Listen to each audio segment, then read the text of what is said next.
Hello, and thank you for joining me today on a nice fall day. Thank you. You are now listening to Alternative Talk, the Mother's Justice Show, 1115 KNW. And my name is Sarwa, and I am involved with mothers impacted by gun violence. Also have a co-host today, Patrice. She as well is involved with mothers impacted by gun violence. And we'll kind of continue our conversation that we led off with last week about talking about things that are going on in our community and events and supporting gun violence, um, events and healing circles. And so I would just like to remind everyone that the Mother's Justice Breakfast is happening on the 7th, this Thursday, from 7 to 9 a.m. at the Royal Esquire Club, South Seattle. Please come out and support. The Mother's Justice Project has been around for some time now, over a decade plus, and there's work that still needs to be done. This program was originated from one of our lovely community members, which is a pillar of our community, Reverend Harriett Walden. And we're just looking for people to come out to support, or if you can't come out to support, please donate. At this time, Patrice, I'm going to pass it to you to talk a little bit about what you've been doing or what's going on this weekend to support victim survivors. Hello, my name is Patrice. I am with Mothers Impacted by Gun Violence. I just been out in the community. I go out to the community and see what's really going on. I just want to give to all the families that have lost loved ones within a couple of weeks or just recently, yesterday or today. Our prayers go out to you guys because it's really hard. The pain that mothers go through, and fathers and families, brothers and sisters. It's really hard to endure that. So our prayers goes out to you. So what we have going on, where are we are so while we are going to tonight we are going to There is a week that Elijah Lewis's lovely mother has put together. I had the pleasure of joining in Saturday morning, 10:30, at the Tory Gate at Seward, and we walked together in solace in remembrance of Elijah. And one thing I would like to share is that when we got ready to leave and go on a walk, if you're familiar with Seattle and Seward Park, a lot of people, start from the beginning and walk around. And before we started our walk, his mother let us know that she wanted to start the walk from the end so we can all have a different perspective and a different lens on the view. And I thought that was so profound and it was so appropriate for the moment. And I really did enjoy that walk. Later on this evening, down at the row house at Seward, there'll be a lantern lighting in commemorance of Elijah. And me and Patrice plan on attending that. And I just think these are lovely ways to commemorate and also remember. And it also lets you know that we still have a lot of work to do. And what I mean by work is restoring and healing. One incident could truffle over into 50 healing engagements, you yes. know. Um, and that just lets you know the magnitude of the pain and grief that families are feeling. And it's not nothing to get easy over. It's the learning how to live and cope on a day-to-day basis. But being involved with things like this in the community definitely lifts my spirits, and it also breathes fresh air into those victim survivors' lives to continue to move on too. So yeah, I'm looking forward to it. How about you, Patrice? And I was so happy that you just said that because I was going to ask you, like, being like doing stuff like this, it really heals my spirit and heals my, soul, because I know that we have a purpose. We didn't ask to be in the situation, but God is guiding us in the right direction to help another mother, father, brother, sister, cousin, like I said all the time, to know that you guys are not alone. We are here. We experienced this firsthand. I lost two kids due to gun violence, two kids' fathers due to gun violence, and I thought I was alone for a very, very long time. And going to functions, being around other individuals does something to my spirit. It makes it happy. When I'm sad, when I don't want to go out, just being around others brings me lots of joy that's been through what I've been through. What you think, Sawal? I definitely would speak to that. I mean, there is no contesting it. Mhm. Um, and it's just the humility and just Mhm. being human and being vulnerable enough to be in a space. I've tried before several times to invite other people that I know may have experienced this. I may know of them, but don't personally know them. And it's hard to, try to approach someone and have a talk so personal and in depth, especially on this subject. Yeah. When something has happened to their child and they don't even know you, and you're trying to, outreach them and give them some options and let them know that you do care Yeah. and that there's a place for them to gain support. And I think it goes back to the conversation that we just had last week about Yeah. mental health and really, Mhm. these are like the two main ingredients for me, which it may not be that or in that just that order for everyone else. But those two things really kept me and kept me strong. And Yeah. outside of that, being involved whenever I can. And initially, it may not be a part of a support group. It may not just be counseling for you. It could be a multitude of things, but I think being happy Mhm. overall, no matter what you do, um, is the challenge and is the exercise every day. Um, when your brain just can't process the Right, but you travesty. gotta understand. But we have to understand, being African Americans. We was taught, like, not to kind of express ourselves. Like, I feel that, like, African American people, Black people, anybody, like, it's not even just African American people. Everyone, that I feel that, if you feel that you are alone, go seek help. It is okay.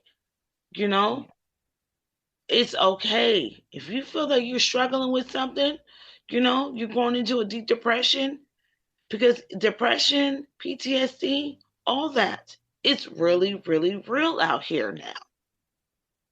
And you're not alone, just go seek help and try to get an understanding, that you're not alone. There's other people you could come and talk to, you know, besides And the you know, therapist. and you know what? Originally, taking a Hmm. big step, it may just be talking to your PC, your primary care doctor. That's what Um, it is. Because I handling that. love my primary care doctor. Yes, I can just talk to her about anything. Yeah, primary care doctors are very important to open up and be honest with, and Hmm. um, we also expect a lot out of them. I Yes.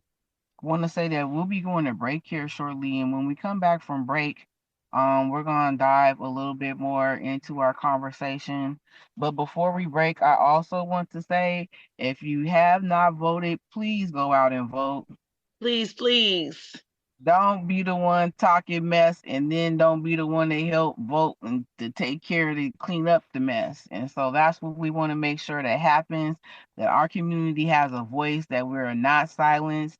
And yeah, I'm gonna keep it short and simple. I ain't gonna dive off into it too deep, but yes, the main thing is to get out and vote and encourage everyone else around you. Let this echo out through our community.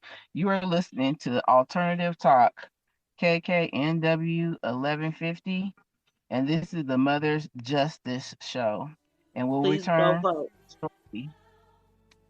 The Mother's Justice Show is brought to you by H.G. Walden and the Virtues Healing Circles. Join us for Wisdom and Wellness with Reverend Walden, a monthly virtual and in-person healing circle that focuses on community healing and growth. Learn more at virtueshealing.com. That's virtueshealing.com. Also, be sure to join our healing group on Facebook. Again, visit us at virtueshealing.com today. Wow, that is it right there. God favors me. That is my song right there. I love it. Girl, It just that's one of my favorite songs in the world. puts me in a good mood, and the sun is shining Hmm. down on me, and I'm definitely feeling that on this crisp We're fall blessing us. day here in Yes. Seattle, Washington. You're now listening to Alternative Talk, Mother's Justice Show, 1150 WKNW. And I'm Sir Watt, and I have a co-host, Patrice, and we are mothers impacted by gun violence. I want to circle back and let everyone know about Elijah Lewis. I don't think that I gave enough description of who he is, and because he was such a phenomenal human being. And I met Elijah while my mother was in the hospital, and I went down to Africa Town, Black Dot here in Seattle, and he was there. And he made me feel like he was really, really concerned about my situation, and that he was there to walk with me in every step to try to resolve my situation. And I'll never forget that about Elijah. As we went Hmm. on the walk, a lot of people shared in a circle before we left on the walk. And it was to say something that was a trait of yours that you're happy about, and or maybe something about Elijah that you remembered. Hmm. And what I remember about Elijah as well is that he had an impeccable memory, and he Yeah, always yeah. just made you feel like you were seen. And a lot of times when you see someone in the day, it's always to do what's on your mind. If it's to say something nice to him, give him a compliment, speak to him, say hello. You never know. That shows up as Jesus. That might be the only Jesus that someone sees that day. You got to remember his smile will light up the world. He Yeah. was like his smile, you know? I remember when my son passed away, and I didn't know him from Adams, but you know when you have someone that passed away, everyone is trying to reach out and reach out and reach out and reach out to you. Yeah. I had an inbox from him, Oh, okay. and it was like, "You don't know me, but my name is Elijah." Oh, And I wanted to just give like my, I'm sorry for your loss, basically, Like if you need anything, reach out to me. He was one of those persons that you could always probably just call on in the time of need. Very sweet person. And yeah. I could never say nothing wrong about him. Like he Yes, was and he. doing good work in the community, trying to do right as a black man and trying to be a pillar of the community. Yeah, that's And crazy. he definitely was a pillar in the community. Yeah. And I hate that we lost him the way that we did, along with our kids and everyone else that has experienced gun violence. But yeah, it looks like we'll be able to join tonight for the lantern lighting for Elijah Lewis. His Hmm. mother hosting this, and it'll be down at the Row House down in Seward Park in Seattle. We have Right. another guest joining us here pretty soon. Are you ready? Are you talking to me? Yes. Yes. Well, hello, Sirwa. It's very nice. Hello, Judith. How are you? I'm so happy to hear your voice. Oh, likewise, likewise. It's been And a long time. yes, and I'm really glad to be here. Today I just joined, so I've just heard just the last comment by your Uh-huh. other guest. Would that be Patrice Thomas? Correct. Yeah. Treat. And so um, just extending my love and support for all of you, just keeping it in people's minds and hearts that we need to promote the wellness of our youth and their safety, um, and also their memory. Yeah, it's very important. Yes, it is. Judith, I wanna, we do have some questions for you, but kind of Hmm. off grid a bit, since we were touching on this subject and you gave a well and very warm felt response. Can you talk to us a little bit more about the Day of the Dead and the meaning behind it? I've learned a lot over the past couple of years, and I keep learning more.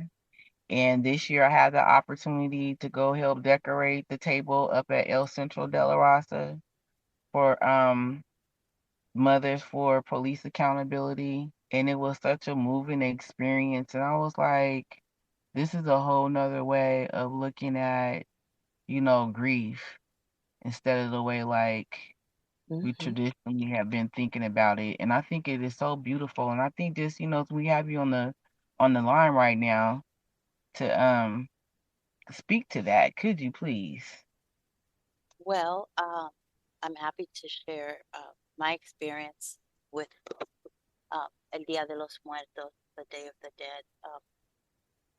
Remembering that uh, within the Latin American community, there's a lot of diversity. Um, Hmm. and so we honor our dead and our ancestors in different ways. It, we see a lot in Seattle, a lot of the influence from Mexico and how they celebrate the Day of the Dead, because in truth, nobody does it bigger than the way Mm. that it's done in Mexico, and it's pre-colonial in its essence. I think that's very important. But I saw this year that there were many what people were calling celebration, right? Yes, yes. And More. yes, it used to be like one big celebration in South Park, I think it was traditionally, and now we see that there are different celebrations, but celebration um, more along the lines of commemoration and not to be mistaken um, for a party. You know, Right. it is a celebration, a commemoration, and honoring um, of those that have moved on and that affected and impacted our lives, being family or close to us. And the movie Coco um, really, I love the piece where they say, as long as somebody remembers you, as long as somebody remembers your name, it mattered that you were here. Um, Hmm. Yes. and that's what El Dia de los Muertos really allows us to do. In our family, we keep it uh, very simple. My great grandfather established a tradition of lighting a candle for the people, the not just the dead people in our family, but also our close extended family, right? And so he would start naming names and start from the one closest to the one um, most removed. Uh, and so our bathtub in New York City would be like lit up there'd be a candle for every name as far as he could remember. And then he would remind us to do the same um, for the different branches of our family. So I would, for example, bring in the memory of those that I remembered from my father's side of the family that weren't necessarily related to my great grandfather, but they were my ancestors. Um, we also differentiated, and this still stands in general, between the adults and the children. So on the first day, we would commemorate mostly the memory of the adults and in a more um, adult way. And then the next day, for the children, it would be a little bit more playful um, and less serious. And so that would be the difference, but it is a day of reflection, a day of remembrance. You bring out the pictures, you bring out the whatever little things that you held on to, right, as memories. Um, you also honor those that have left. We call them difuntos, um, that when we refer to our dead. So we talk about our difuntos and we share memories. We try to remember their favorite foods, favorite game, favorite drink, favorite brand of cigarettes, whatever brought them joy and whatever they enjoyed was fun for them, um, and also what was important to them. So, uh, be it family, if they were entrepreneurs or business people, we just try to remember them um, in their essence. And it's a whole day that's dedicated to that. Most people don't go to work that day. They just spend a lot of time preparing the altar, which you were referring to, Sarwa. Okay. Yeah, just preparing the altar and making sure that it's beautiful and that it reflects those that you are honoring. And El Centro de la Raza definitely has held a tradition for many years of creating that space for people to honor their ancestors and their difuntos. That's what I can share off the bat, but if you have any specific questions, I would love to Oh yeah, definitely, stab. definitely. And that is exactly how I felt. I felt like I was just doing something really beautiful and I didn't really feel heavy-hearted while I was doing it.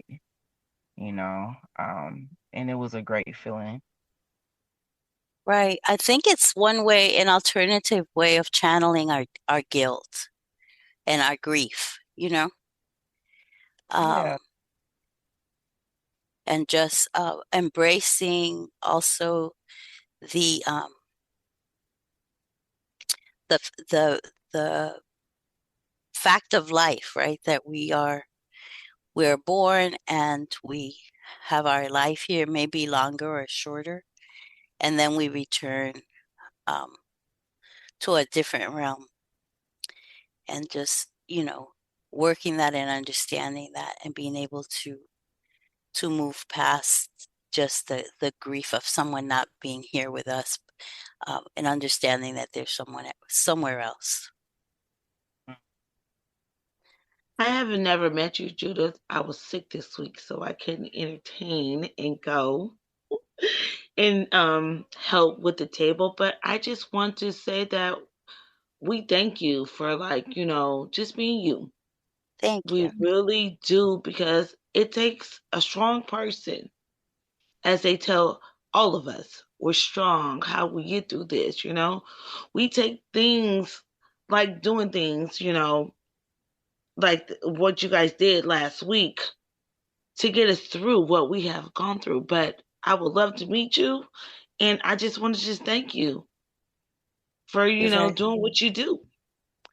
you're very welcome. Let me just make it clear that I wasn't there at the event that Sarwa is talking about, um, because I was with my family, my immediate family, honoring in a different way, in a more intimate way. But I do visit the altars in El Centro, and we've also had our ancestors represented there before. So I know the experience that she's sharing, but right, I wasn't there either. No, I was just saying, just thank you for doing what you do. I appreciate that. Yeah, and you're very welcome. And yeah, I just love being part of this community, and I am honored to meet people again, like Sirwa. Sirwa was one of our first peer educators when we were working at POCAN. She was our youth peer educator. And now, seeing how, you move forward in life and how you take things on and tackle. I'm so proud of you, and Thank all, you. both of you for the work that you do. And happy and honored to be a part of this community. Thank you so much. I have Thank to say you so much. that I had a lot of strong women around me helping raise me. So yeah, I turned out great. You did indeed, more than great. Thank you, thank you. So I want to take this time to put another plug in to make sure that you go out and vote, get to your Dropbox, Vote, vote, drop vote. drop it like it's hot. Please drop it. Make sure that you're checking with your loved ones and your friends. If they have any questions about anything that's on the ballot, what to do, how to close it up, make sure they put their signature on it. Make sure you get to your local library. Every local library has a box for your votes. Vote, vote, Um, vote. and I was just able to witness them coming by picking up votes, and people are all standing around the van, and I'm like, man, what are you guys getting ready to do? Ambush them? So, but it's all interesting. But switching, but switching gears, Vote, vote, vote. but with switching gears, Judith, I want to ask you some questions, and more for speaking from your Latin heritage. And let's just get straight to it. With the upcoming election making, all these waves and everything, what's your perspective on the political landscape and all the buzz around it? I Well, know that I know that's a loaded question. I really, it's a little bit different. Uh, there are things in common, and then there are differences because Puerto Rico is actually a U.S. colony, and Puerto Ricans are actually U.S. citizens. Um, and so how the issues affect us in general may be a little different. Uh, I will speak to the specifics of the Puerto Rican community. There is right now uh, uh, a uh, historical moment in the making because for once both parties are actually shouting out to the Puerto Rican community for their votes. Um, and that matters very much because Puerto Ricans who reside in Puerto Rico are not allowed to vote for president because Mm, of our colonial status. So even though we're US citizens, if we choose to reside in our own country, then we do not have the right to vote for president or for elected representation at any level of US government or federal government. So we have no representation in Washington um, that is official and acknowledged by Congress. We have a representative that's elected in Puerto Rico to be in Washington, but she doesn't vote or he doesn't vote. At this moment, it's a woman. Um, they're more of an observer, and if they want to bring up an issue, they have to bring it up in committee and through someone else. So it's kind of ironic that we now are in a situation where both parties would really benefit from the Puerto Rican vote. And what that means is that they are wanting the vote of the Puerto Ricans that live in the US. So we have to live in the US to be able to vote. So they're looking at the Puerto Rican community that has mostly, not every single individual, but mostly in mass, um, resides in the US in economic exile. So we had to leave our country in order to be able to have a better life and an opportunity of livable wages, etc. And so we come here under that category of economic exile, and then we have the opportunity to vote. So the price of a vote for a Puerto Rican citizen is living in exile. So we have to leave our homeland in order to have that, to exercise the right to vote for president or for government representation. And at this point, both parties really want our votes, and that's a first, that they would even acknowledge that we represent an important voting bloc. And to the point that after recently, if you have seen in the news that there was a major misstep on behalf of Trump as a candidate, where there was a comedian at his rally in New York City that actually insulted the Puerto Rican community by calling our island garbage in a joke. Yes, I heard that. So that was a major misstep.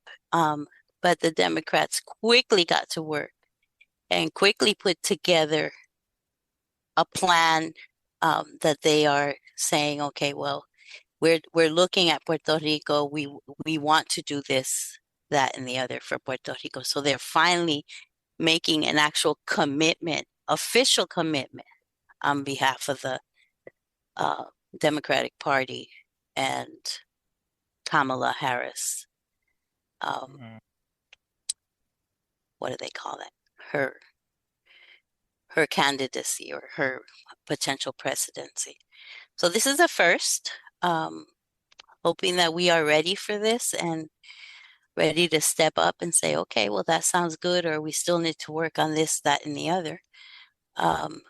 Like Malcolm said, keep your vote in your pocket, because Yes, yes, it's valuable, yes.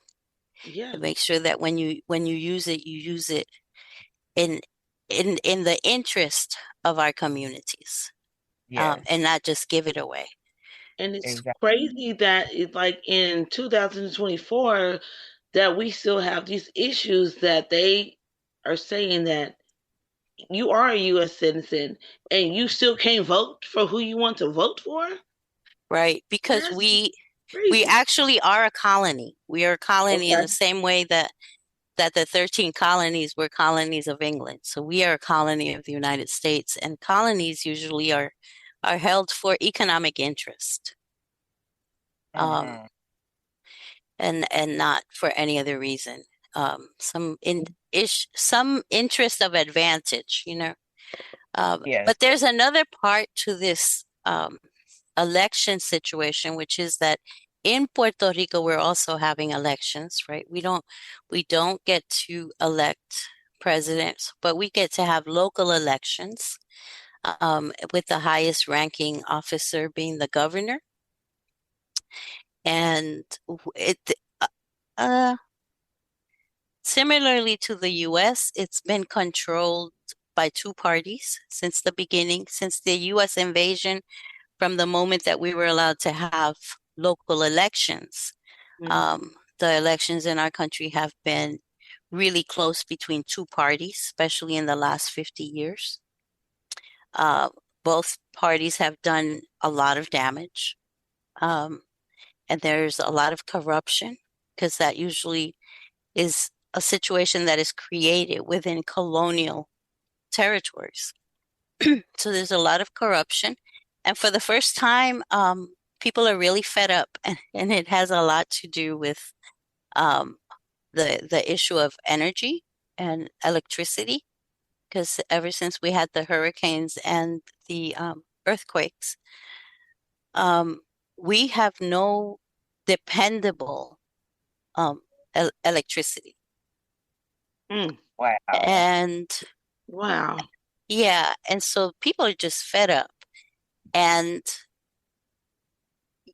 this comment that was made at the Trump rally about Puerto Rico just really fueled up the people in the island.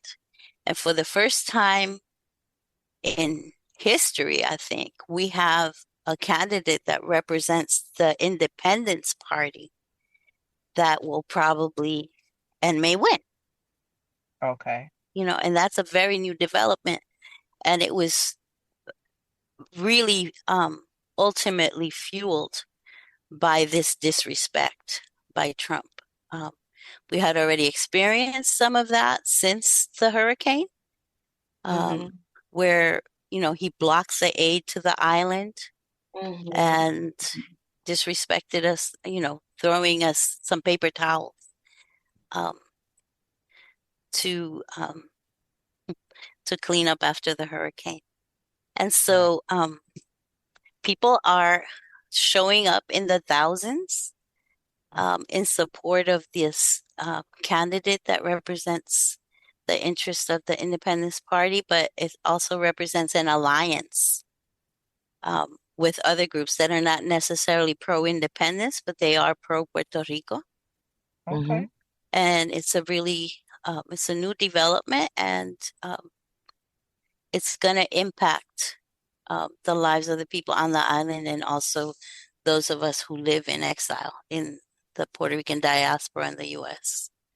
So paying attention to both of those things, how it plays out here in the U.S., it's looking like people were coming out of the woodworks, especially people like Jennifer Lopez, Ricky Martin, Bad Bunny, Mark Anthony, a lot of celebrities coming out and saying, okay, well, we're supporting Kamala Harris, and asking that the Puerto Rican community in exile support Kamala Harris in order to block and interrupt Trump's agenda. Oh, yes, definitely. And you know what? I would like to say that you definitely touched on everything. You talked about the promises, the controversy, and also some key points that, as the public that we should know right now, you know, um, and how you personally feel about your community and how it's being addressed in this election. And this is a very pivotal moment, and I appreciate you sharing your diaspora of your vision and your perspective on this real touchy topic. But then again, this is like, earth breaking, new to everyone. And I just think that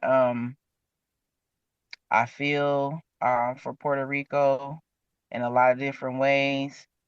And I think it's great that they're getting together and, voting for that person that is going to be indifferent and make sure that change happens. And I also believe that, we talk a lot about Kamala Harris, but my thing is, she doesn't have the free will to do a lot of the changes that need to be necessary. So, let's give her a chance and put her in the front seat and actually watch her execute on a lot of these things that she knows needs to be done, and which is only humanely right as well. So I definitely agree with you in that area. It looks like we're gonna take a break here, and we'll be back shortly, and we'll continue our conversation with Judith Vega. You're listening to Alternative Talk Mother's Justice Show, 1150 KKNW. The Mother's Justice Show is brought to you by H.G. Walden and the Virtues Healing Circles. Join us for Wisdom and Wellness with Reverend Walden, a monthly virtual and in-person healing circle that focuses on community healing and growth. Learn more at virtueshealing.com. That's virtueshealing.com. Also, be sure to join our healing group on Facebook. Again, visit us at virtueshealing.com today. Thank you for joining us. You're listening to the Alternative Talk, the Mother's Justice Show, 1150 WKNW. I am Sarwa. I am with Mothers Impacted by Gun Violence. And we have a co-host, Patrice. She's also with Mothers Impacted by Gun Violence. And we also have Judith Vega. And continuing on our conversation that we left off with, I think that I'm going to go ahead and pass the baton over to Patrice. And I believe Patrice has a couple questions as well. All right, Judith, you ready, girl? Yes, I am. Okay. So I'm going to just give you the final question because the first one, you already answered that for us. Okay? Okay. Final question. If you had one powerful message to share directly with your brothers and sisters listening right now, what would you want them to know and do as an election advocate?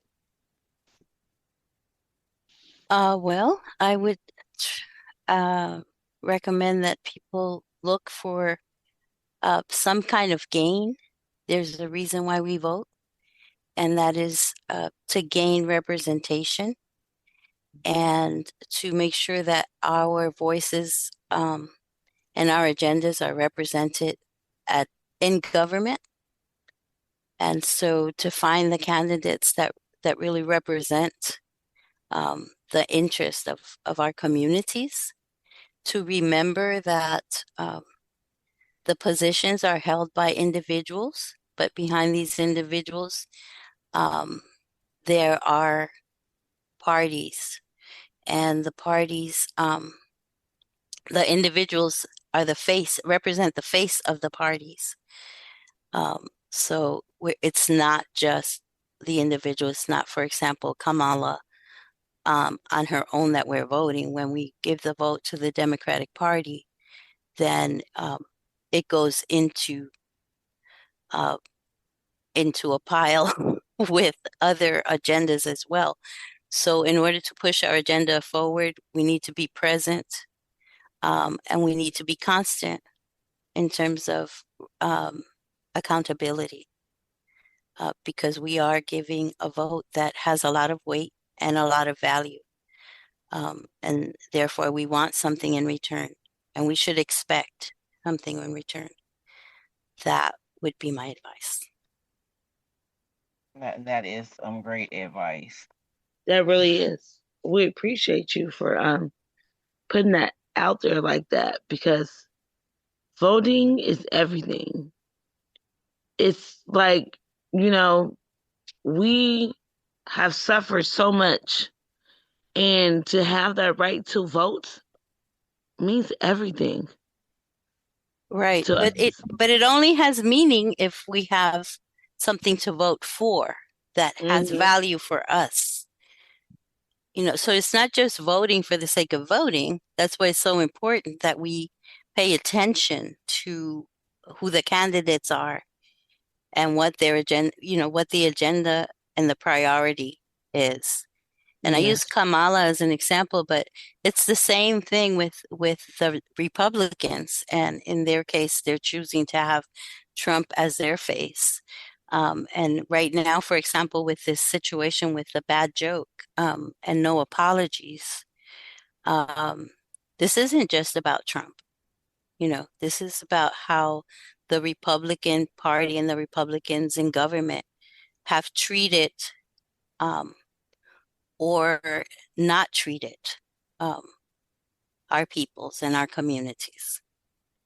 So, it's much more when people lend their names and their faces to positions in government, they come with an agenda, and we want to make sure that we're on that agenda if we're going to give them the power of the vote.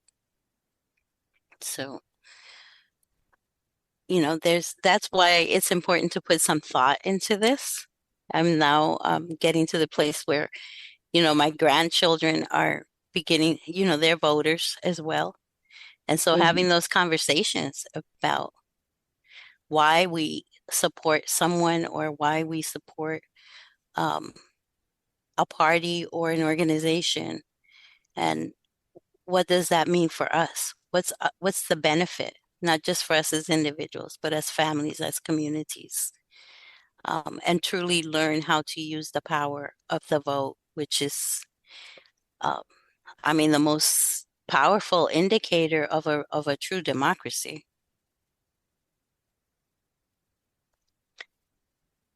Well So that said.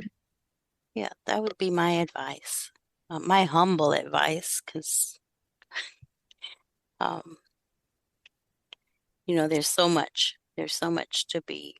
This is a very, like you, Sir Wall said, pivotal moment. Yes, because if you don't know what you're voting for and who you're voting for, if you don't know and do your background on the individual that you are voting for, your vote, it counts, but what are you really voting for? Right. Then we have to assume the responsibility of the people Hmm. that we put in power, Right. you know. So Yeah. that forces us to also be involved beyond the moment of going out and voting, which Right. it can be an And- exciting thing. I Yeah, love it. Be and excited. I'm I excited.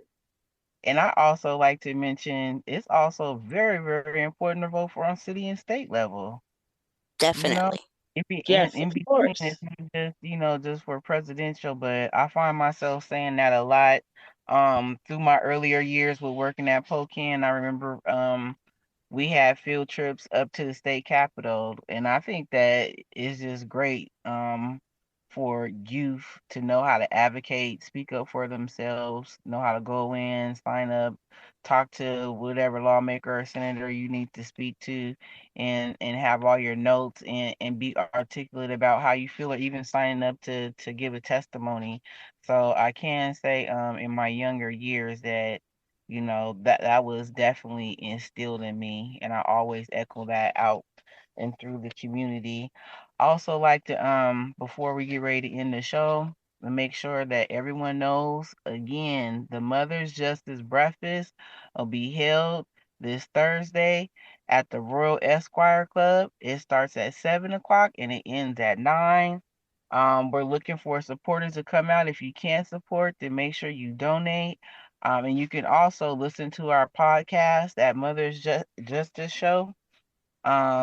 And look forward to hearing us again on the show. And Judith, I want to thank you so, so much for coming and interviewing with us today as a guest and speaking your truth on a topic that I know is endear to you. And I wish I could give you a hug right now. Oh, well, I receive your hug, and I'm honored to be on the show with you. Of course, sorry that I missed Mrs. Walden, but I'm glad to have this opportunity to connect with you. You're dear to my heart. Um, and to meet Patrice, even if it's on the internet, we'll meet soon in person. And thank you And for being with look, us. We appreciate you. yeah, and I look forward to opportunities to support your work. We Um, appreciate you. Thank you. Thank you We'll so make sure much. to get your information. Okay, thank you. All right And we'll then. be in touch. Right. Okay, Have a good. blessed day. Thank you. Yes, and a blessed day to everyone out there in the audience. Thank you for having me. Sure. Yay. Well, that was a marvelous, marvelous show. I really enjoyed the conversation, and I look forward to having another great conversation. And as we'll keep this going and bringing it to the people, the people's voice, you are now listening to the Alternative Show, the Mother's Justice Show, 1150 KWNW. Tune in next week. Believe in freedom, cannot rest until it comes. At Arizona State University, we've made online education better, smarter, and more personalized, so you can go further in your aspiring field. I decided to pursue medicine once I realized that ASU did have the online program for biological sciences. You're still required to learn the same curriculum. You're still being tested on the same content that anyone would be tested on in person. The comprehensiveness of the program prepared me so well for medical school. Explore over 350 plus programs at asuonline.asu.edu.